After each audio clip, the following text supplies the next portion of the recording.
What's up, Royalty Squad? Welcome back to another, should I say banger? No, this is not the vibe to say banger, y'all.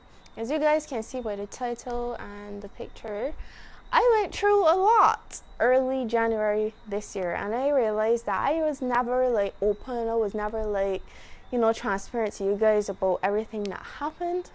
I promise I would have, like, even that saying, like, I kept saying, I'm going to do it, I'm going to do it. I'm going to sit down and I'm going to tell you guys everything that happened to me. But, just didn't find the time to, I guess. But, nonetheless, I'm about to tell you guys everything that happened to me. I went through a lot in January this year, and I just realized that the year is about to end, like, very soon. And I haven't told you guys much. I know if you guys watched the pregnancy prank that I did on my boyfriend, I told you guys just a little bit. I told you guys that I had a device on at that point in time and I had to get different tests done, but which kind of worried you guys a lot, and I do apologize for that. But yeah, I'm really going to fill you guys in on everything that happened beforehand. And just a disclaimer, this story is literally not to bash healthcare workers in Barbados or healthcare in Barbados. It could be better. There's always room for improvement, of course. But this is really my story, and I have a right to say my story, like, regardless of, So, okay, where do I begin? So, back in January of this year, I went to my private doctor for like something completely unrelated. And as procedure, when you go to the doctor, you get like your pressure taken and stuff like that. So she took my pressure, and then she was like, your heart is like beating really fast, and like you feel like really warm, but I don't know what that warm thing had to do with it. But she was just like, your heart is beating really fast, and I don't know if you're nervous or whatever the case may be, but I think I will need to have a thyroid test from you, because if you guys don't know, the thyroid actually is important to like your heart. So if your thyroid is sending the wrong signals to your heart, it can cause it to beat quickly at the wrongest times. You could be chilling and your heart will just be like racing and stuff like that. So guys, I'm afraid of needles. Well, I'm not that afraid of needles now, but at that time I was really afraid, because I never had any situations where I had to get my blood drawn or anything like that before then. So I was really scared. I even messaged Babe and I was like, babe, she's about to draw my blood and I'm so scared. And what did you do, babe? Tell them. I comfort her like a good boyfriend. Y'all, if I was there in person, like, I would have been able to, but they wasn't allowing nobody in the room at all, right? Right, no, but you left. You left Oh, where, that time. yeah. Oh, I started from the very start. Oh, I thought she meant At the hospital? At the hospital. No, not yet. Right. Uh-huh. I had leave work and came down to the doctor. I didn't get to go inside the room, but, He came felt and better waiting right outside of the room. yeah, he was right outside the door, always, me, and he gave me a hug, and he was like so worried, because really and truly I was scared, and he knew how scared I was. And like, you guys, sometimes you draw blood from like here. I actually was so scared. She said, all right, just make a fist, I'm gonna draw it from here. So I did that, and I got through alive. And after that I was just like, okay, it may not be that bad, it's not that bad. So then I came out to him, and then I had to go back into the doctor to hear the results. So when I went back to her, did I go back to her to get the results? Or did she call me and tell me? She probably called you. Yeah, right. She called me. Right. She called me and she told me the thyroid test came back normal. So what she will do now is refer me to a specialist to give me there's not an echocardiogram, but I can't remember the name of the machine right now, which is bad because I went through it. But to give me like a ECG, right? To give me an ECG, and that way they'll be able to, like, it's a device that you put it, like, it's attached to your feet and your chest, and it like scans your whole heartbeat and prints it out on paper, basically. So that's what the lady did, and then after she did it, mind y'all, I was comfortable in the sense that I was a woman, but then at the same time I was uncomfortable because I never had a situation where I had to undress in front of like a medical person because I never had to do that. But that was my first time, but I survived part 2. Anyways, so she then called my doctor and then told my doctor the results, which was that just confirming my heart was beating fast. And she was like, her heart is beating pretty quickly. And then my doctor recommended that I go to the hospital like that same day. So in no way and in no fashion or form was I mentally prepared to go to the hospital. And she didn't even just say the hospital, she said the emergency room. So I was like, bro, am I about to die? Oh, and before I even fast forward into that, before my doctor like told me that my thyroid test came back normal, I was actually like pretty worried. Like my whole family, everyone was just like worried because even my doctor is moving concerned. So y'all know when a doctor moves concerned, you're like what is happening to me? So she was moving really concerned. So I was worried. But I had the faith though. I pray for her every single night, yo. Like, I don't go to sleep without praying for her. So like I was worried, but I honestly didn't. I honestly believed that like nothing would have been wrong with her, like nothing serious to be like life threatening. Like, I believed, like I had no doubts. So there are different possibilities that could have come back. If the thyroid test came back irregular, that would mean that I would have to be on like some sort of thyroid medication. If it wasn't that, it could have been that I had something more serious, which is that an irregular heartbeat, which is very, very critical. And in worst case scenarios, people have to get pacemakers, etc. And then the third option would be that it was just something like psychological or something like that. So those were like the different possibilities. So there was a lot of stuff to be worried about. Like we could be like, yeah, we have faith, but thinking about it, I was like scared. Like it couldn't take me from being scared. So I tried to do a lot of stuff to like keep my mind off it, but I was really terrified. So back to being in the emergency room that same day. So I came back from the doctor that did my ECG, and I put on a pants, a hoodie, and I brought my hoodie with me, and a shirt, and just I think I got something to eat, but I don't think it was anything heavy. Like I was really nervous, and me personally, when I get really nervous, I can't eat. Like I can't really function. And I've never been to the emergency room. It just sounds scary. So I went there with my mom. They was working, and this was at the peak of the pandemic, y'all. So he really wanted to be there. He messaged me, and he was just like, can I come? If I cancel my appointments, I could be there. And I told him no, and not that I didn't want him to be there. Like I really want him to be there. But they didn't even want to let my mom inside with me, y'all, because they were like, oh, you're over 18, so therefore you have to deal with this on your own. And I had to like ease my mom in next to me, like, and this was just at the start of the emergency room. I had to ease her to come in next to me because I was like, I'm not going to this by myself. And like I could have feel my heart beating out of my chest, like in nervousness and being scared. So, and I already hate the doctor environment, so I was terrified. She's not accustomed to being a big girl, yo. She always got somebody taking care of her. I always got somebody by my side, so yeah. So she came and we sat, and then when we sat waiting, there were like people just like arguing, like, oh, y'all are not paying attention to my child needs urgent care. Which, yeah, everyone complains here. Like, you can't sugarcoat it. Like, it's all over TikTok. I actually saw a TikTok about a lady complaining about it. Like, it's very prevalent, and people are starting to speak up about it.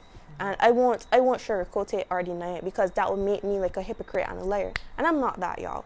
So, anyways, so we were sitting down, and what happened was I had to get, first things first, you couldn't enter until you you had a little room to sit in, but then you had to wait on the nurse to call you and get like your pressure taken. Oh gosh, y'all. Issue number 2. I went in, y'all, to get my pressure taken, and the nurse was like, this is like after waiting for a while. So we got there around 1 p.m. in the evening. So the nurse came and they like took my pressure. Y'all, the machine was dropping off of my hand. They tried 2 times to get the machine, like it was dropping off of my hand because my heart was beating that quickly. Like I was terrified. So then the nurse was like, take some deep breaths, blah blah blah, so wait a second. And then the guy nurse came and do it, and still didn't stay on. Then they kind of gave up because it was like, yeah, this isn't staying on. She's terrified. So then after that I went back outside, and then I had to get 2 COVID tests, y'all. 2, which was rapid and What's the other one? The rapid, and there's another one. But I had to get. Rapid and I can't remember. But there's two COVID. There was two COVID tests I had to take, which was uncomfortable part 2. Because you guys know they stick this thing right up here in your nose. You could feel it all up here. Y'all, it was so uncomfortable. Then after that, I had to sit and wait on the results, which was that, oh, it's normal. No, it's negative. Sorry, it's negative. And yeah, you can go in. We'll call you in the doctor that's doing blah blah blah. Fast forward. We waited a couple hours just sitting there. And mind you, this isn't even the main emergency waiting room. This is just the start. This is like by the entrance, y'all, of the emergency room. So, rapid test and PCR. Right, those two, y'all. So, then after a while of waiting, I finally got escorted into the main waiting room, waiting part 2. And man, was I in for a surprise. I thought that when I was moved from that area to go into another room, that would have been like, doctors waiting to see me. Because this is an emergency room, right? But they probably didn't see me as an emergency because I'm not like bleeding. I'm not like dropping on the floor or something. Because, you know, that seems to be, you know, the only time that they take you seriously. Nope. So, anyways, so I was sitting there waiting, and around me there was a lady. Like when I went into the main waiting room, y'all, they told my mother that she had to wait outside. First of all, literally on a bench in the hot sun, she was waiting on me because she refused to leave like my side. So like, you know, that was the only place and there was like a waiting room on the outside, and they would not let her there or anyone else for that matter. And there was a lady that was there like kind of to the left of me. She was there with her mom, but that was because her mom had like a stroke. So of course that was severe. She needed her to be there. And then while waiting, y'all, I was sitting on there for hours, and it was cold, and I was just like bored. And I was just like, oh my gosh, when is this doctor gonna see me? And like, I didn't even exit like that area for like hours. And then there was this guy that came in, and he was like drunk, y'all, like drunk. And he started to make me uncomfortable, trying to sit down next to me, trying to talk to me. And I'm like, bro, I'm already in an uncomfortable situation right now. Just chill. And he had like a big thing on his eye from like whatever reason, but he was drunk. So I don't know what his story was, but at first he was like really just trying to talk to everybody in the room and just making problems that the nurse had to come and tell him, yo, sit down, to behave properly. So that was me being uncomfortable part 2. Like, somebody get me out of here. So anyways, so fast forward, it's probably like 5 o'clock, y'all. So from 1 o'clock I went there till like 5 o'clock. No, I lied. Like 6 o'clock, I got called in, right? After waiting. And y'all, the emergency room is kind of a scary place because you have like emergencies coming in. Like, you're going to see people that are just like in bad shape. And honestly, it's kind of traumatizing. And that's when you realize you sit down, you slow down. Your world just kind of like slows down, and you're like, yo, life is pretty short, you know? Like, you should really appreciate it. Like, much more. Like, when you get in there in any emergency room around the world, and you see like different casualties around you, you're gonna like see life in a whole different light. So that was my first experience with seeing that like firsthand, and you know, I saw life in a different light for sure. So then like around 6 o'clock, I got called in, and I'm like, oh yes, the doctor is finally here to see me. Thank you, Jesus. Y'all, I went in, and there was a student doctor, y'all. And I'm like, she was really nice though. I'm not gonna like bash her or anything. She was very, very, very nice. But right, so she sat and she asked me a couple questions, and she was like, okay, I'm just gonna ask you a couple questions. When have you been feeling? She been asking me like questions like, when have you started feeling this way?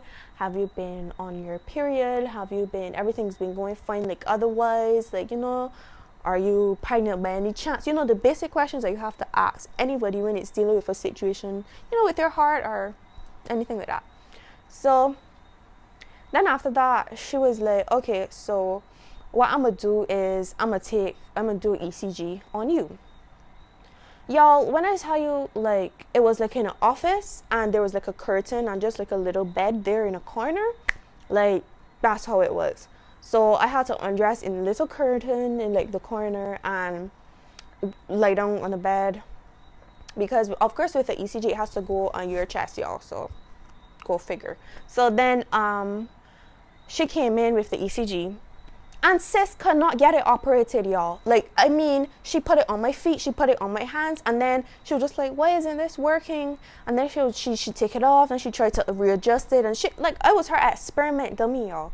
And I was just sitting there cold because the room is freaking cold. Like, it's cold, and I have barely anything on, so, like, it's torture. So then I laid there now after she kind of gave up eventually on trying to do the ECG. And then she was just like, the doctor is probably going to come and do an ECG on you. So she's probably going to come in and do an ECG on you shortly.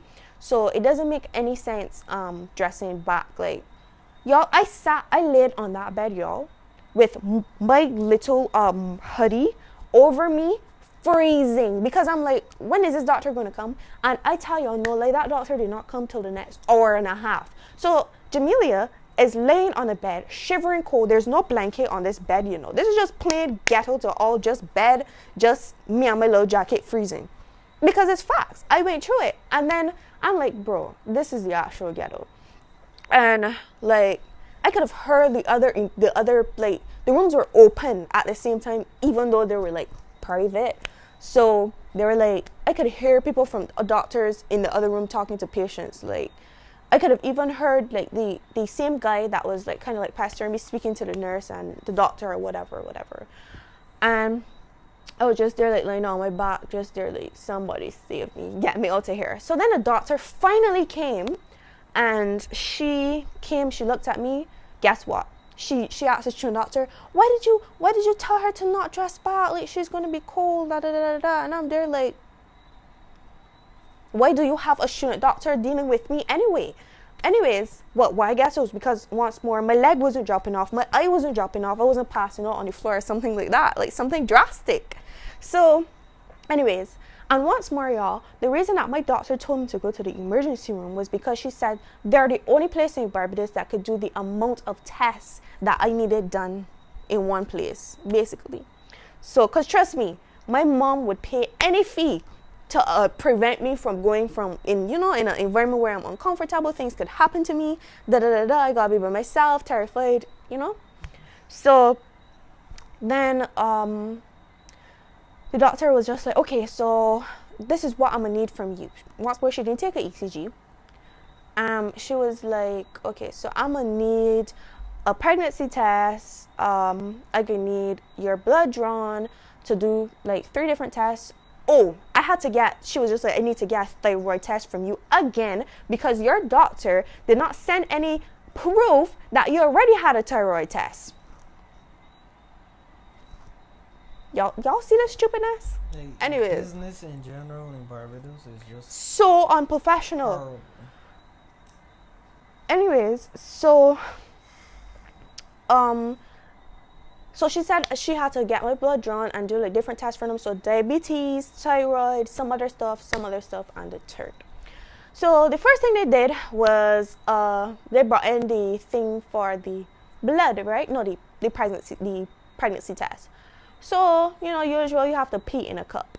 So, you guys were thinking something, comfortable to pee in, y'all. This may be TMI, but y'all need this info. Because it did. It happened. They gave me a little freaking foil container, this small, babe. This small. It was like a little cup. And they were like, oh, we don't have any of the other ones or something like that. So it was like some foil little thing. Y'all, I went in the bathroom and it was like so small. I peed in the cup, came back out. And while you're walking out, y'all, there's patients like right there just, in the open. So I had to and then there was one that was right by the door. I had to ask him for an excuse to squeeze in between his bed and the door. Imagine it, babe. So, I got in now. And guess what? My piss fell on the floor. Y'all are laughing, no? But there was this doctor that was in the room, but he was like, oh, I'm off the hour. So he was just quote unquote supervising the student, but he wasn't really. So he was just giving that attitude yeah, I did my hours. I'm a doctor, so I don't really care. So then I came in and my pee dropped on the floor a little bit. And he was just I was just oops, sorry. And then he was just just bring it over here, Of course with an attitude, y'all. This is freaking Barbados. Can't sugarcoat it. Even though they gave me a disgustingly small cup, to peeing, not even in depths. Y'all might think cup as in, oh, it has a little depths, it have a little, no, it was like so small, y'all.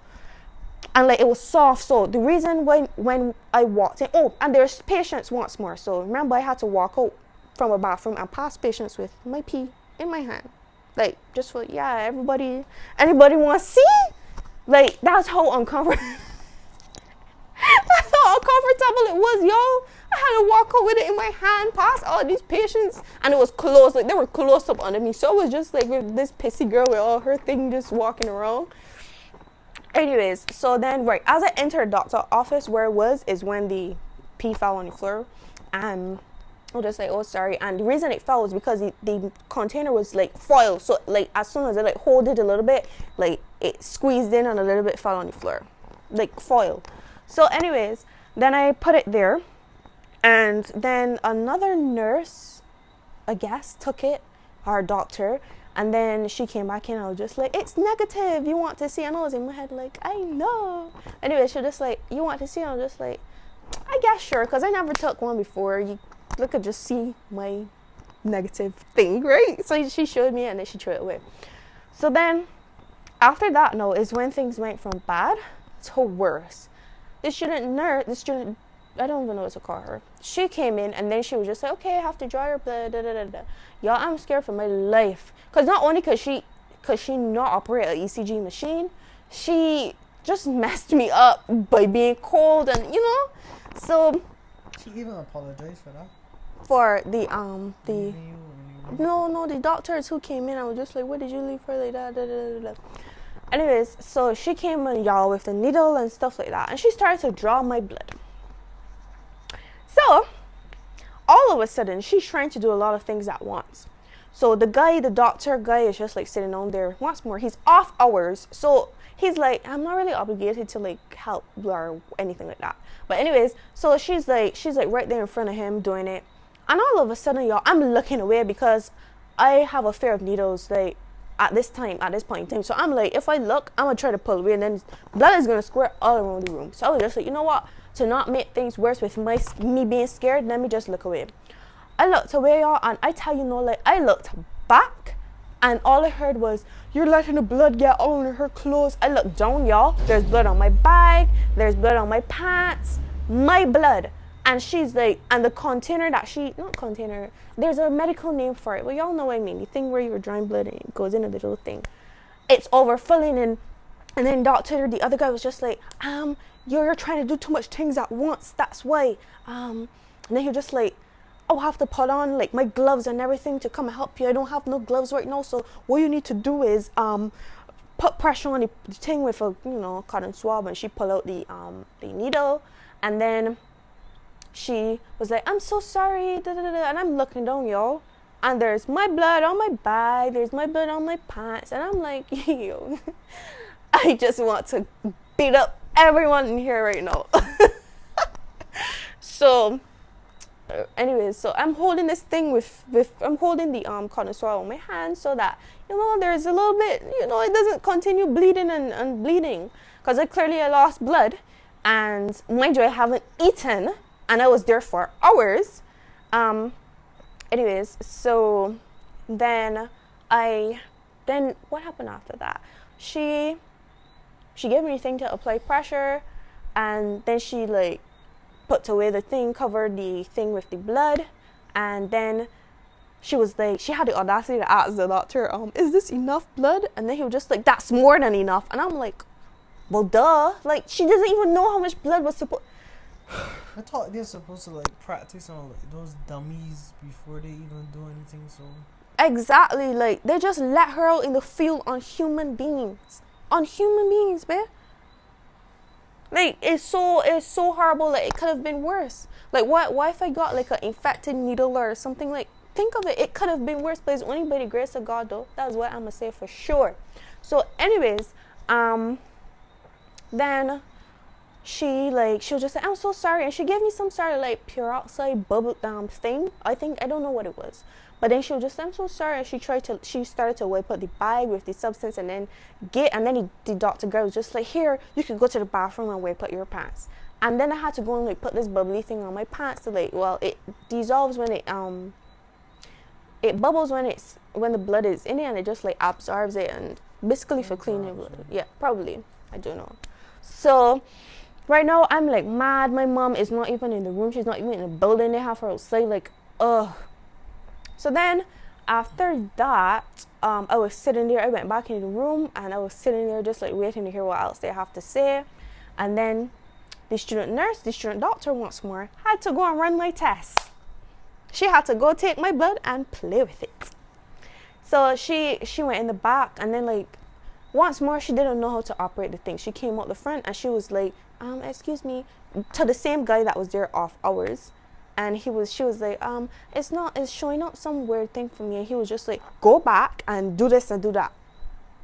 Then she came back on and was just like, do you mind please coming and help me? And then he finally got her. Once more, y'all. He was like, I'm off hours, that mentality. So like, life or not, I don't really care. So he finally went in the back and helped her or whatever. And all I could think is that, y'all, if she messes up this blood test, these people ain't getting no more blood from me. I get it and I'm running, y'all. Like, I'm running. Like, no. That would be the no, but for real. So then they finally let me outside because I had to go and wait on the results from my blood test. Then I left the waiting room, and I was like, I need my mom. Like, I need my mom right now. And I went out of the room, and luckily my mom was there sitting on the bench inside, and she said she knew the security guard, and he helped her out and let her inside. Thank you, God. So then I came, then she was like, oh, what happened to you? And she was looking at my clothes like, oh my gosh. And I told her exactly what happened. And of course I had a IV in my hand. They leave the IV in your hand in case they need to give you any medication or anything of this sort. So yeah, that's what they did. And so I was there with an IV, and my hand was sore, y'all. Like, my hand was already sore because the needle is literally a needle in your hand, of course. So what else? So then I had to wait to get some other tests while also waiting on my results. So let's say this was around 7:30 when I got back out to my mom. The other test I had to do was like I think it was a X-ray, something of the sort, so that they could see in detail my heart, and then that would have been it for tests. And then I would have just had to wait on the results. Y'all, when I tell you, I sat there from about 7:30 straight until like 12 o'clock. And every time I see the main doctor walking past, I'm like, is the results ready yet? And she's like, no, they're not ready as yet. And like, her shift literally went over. Like, she came and she was walking with the other doctor that was supposed to take shift. And I'm like, oh my gosh. And when I tell you, she legit waited on my results, like before she left to give them to me.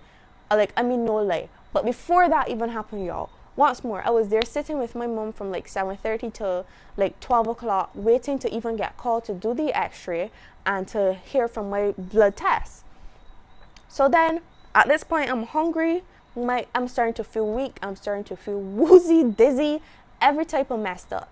So my mom brought me to the vending machine, which is down the hall, and we got like a chocolate. A chocolate can't do anything for somebody, you know, that just lost so much blood. So I started to feel really messed up. So that's when I called Babe, and I was like, babe, I'm starving. Like, I have had nothing to eat. They draw all my blood. And then he left and he came. Mind you, they weren't going to let him in. But once more, my mom knew the security guard. Security guard. I was about to say that was God that, helped again. That's why I said God. Anyways, so my mom knew him, and he was like, the front doors and everything were closed already. So like, the only way that Babe could have gotten in was through like the back door where the security was. And he opened the door and allowed my mom to go to Babe, and he brought off some Burger King for me. Y'all, when I tell you that saved my life, like, the worst thing is losing blood, because you start to feel very, very weak and very, very dizzy. And sitting down there for hours, not eating, didn't make it any better. Fast forward, y'all. My phone started to die, and my mom and I walked down the hall after eating. This was around like 1 a.m. Like, probably like 40 minutes to 1. We walked down the hall and looked for a plug, and like, we charged our phones a little bit. And then when we walked back, we saw the doctor was looking for me, and she was like, I have some great news for you. All your tests came back normal. What this means though is that you would have to go and get an echocardiogram done, and you would have you need to go and get a 24-hour machine put on you to monitor your heartbeat. The only thing is the next possible appointment for those tests is next year. And my mom was like, well, hell no, because even though they said those tests came back normal, it still leaves questions like, okay, but then what is it? So and honestly, y'all, the more tests came back normal, you might think is like, oh yes, great news, that makes me even less worried. No, because it was like I still wanted to know what it was. Like, it had to be something. So it was like, what is it? Like, I start to feel like the more tests, the worse, the harder, the more serious it is. So I was like worried, but I was still thankful that I got in. And so we left there. Mind you, this was during lockdown in Barbados. So my mom and I had to leave the hospital at like after 1. That's when we were able to leave. And it was like where we parked was so lonely that one of the security guards offered to walk us down, and we were actually thankful for that. And he walked us down, and then we left. And I was just in my head like, Mom, if anybody pulls us over, I'ma just tell them, listen, I went through hell, leave me alone. Leave me alone. I need to go home.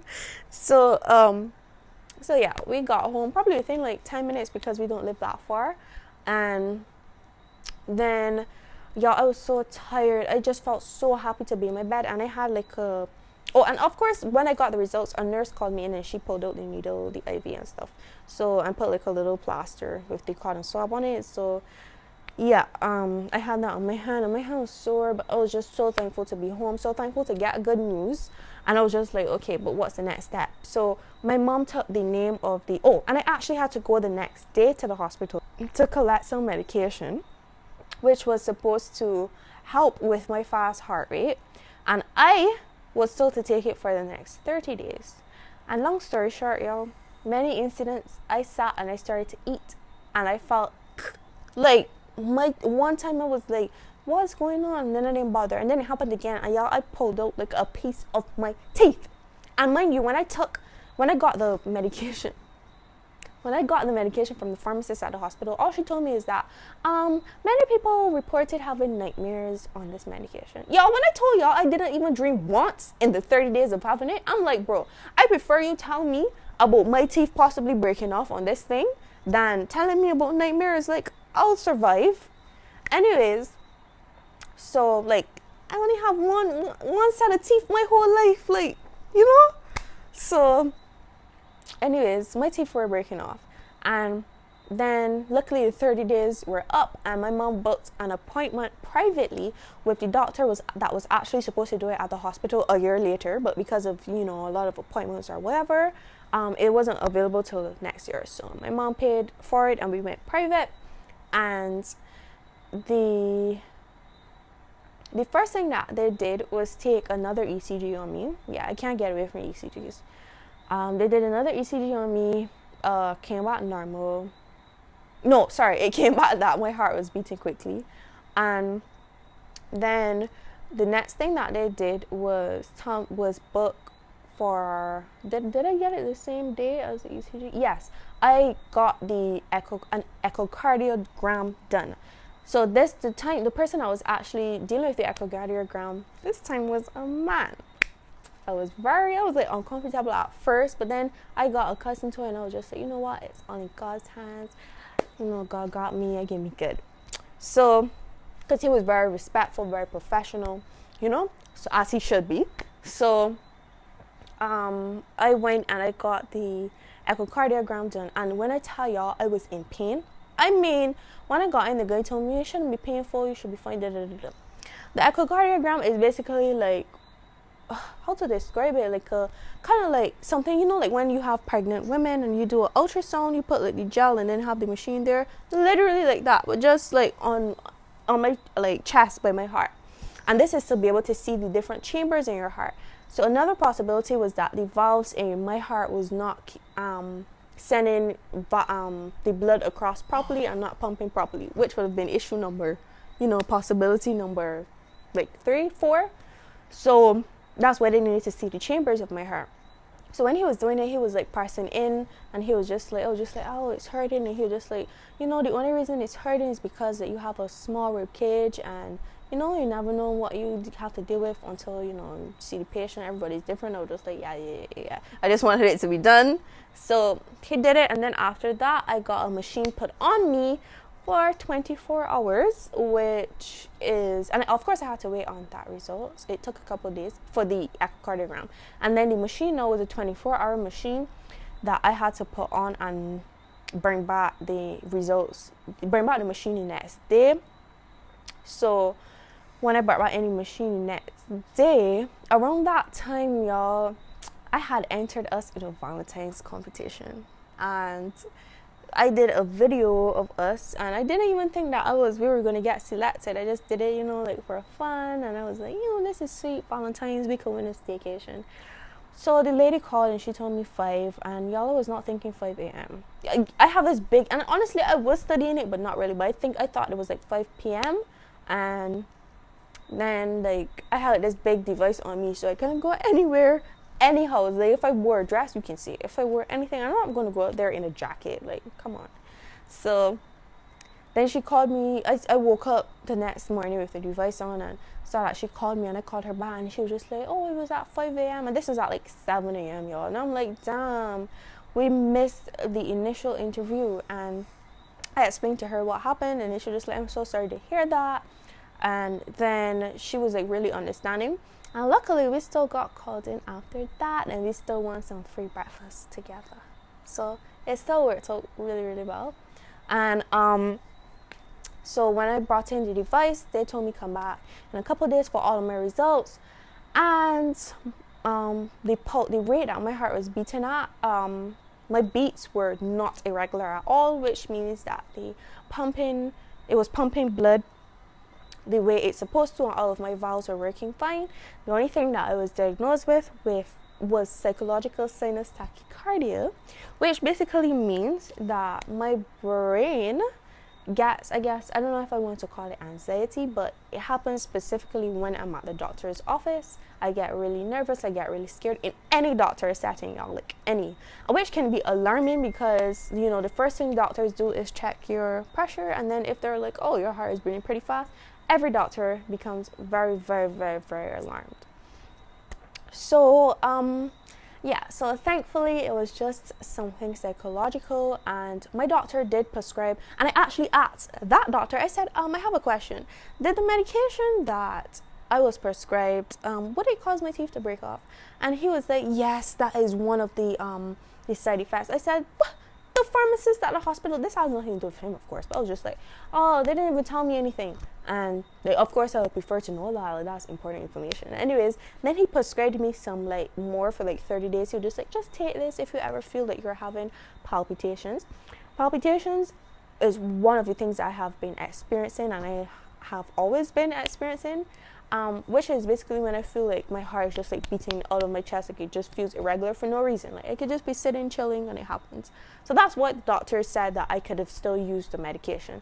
So of course I took this prescription and so on and so forth, but y'all don't tell him I never went for it because I don't want, if I can do without it, if it is not a life or death situation. And he also said psychological sinus tachycardia is very, very normal, and another name for it is normal sinus tachycardia.